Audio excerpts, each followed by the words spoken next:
ঈদের দিন বাসায় এসো, তোমার জন্য গোস্ত রাখবো। ঈদের দিন সবাই আদর করে, গোস্ত দেয়, কিন্তু বাকি দিনগুলা কেউ জানেও না আমরা কেমনে থাকি, কি খাই, কেমনে চলি।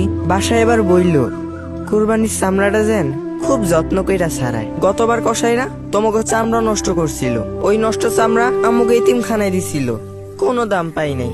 আর দাম না পাইলে সারা বছর আমাকে লেখাপড়া খাওয়ান দাওয়ানের টাকাই বুকই থেকে। দেশের অসহায় দরিদ্র এতিমদের সহায়ে আপনার কোরবানির চামড়ার মান অক্ষুণ্ণ রাখতে সঠিক পদ্ধতিতে চামড়া ছাড়ান। চামড়া আড়াআড়ি কাটার জন্য সুচালু মাথার ছুরি, চামড়া ছাড়ানোর জন্য বাঁকা মাথার ছুরি ব্যবহার করুন। চামড়ায় লেগে থাকা রক্ত, মাংস, চর্বি, পশম সম্পূর্ণ অপসারণ করে ভালোভাবে পানি দিয়ে ধুয়ে নিকটস্থ মাদ্রাসা এতিমখানায় দিয়ে দিন।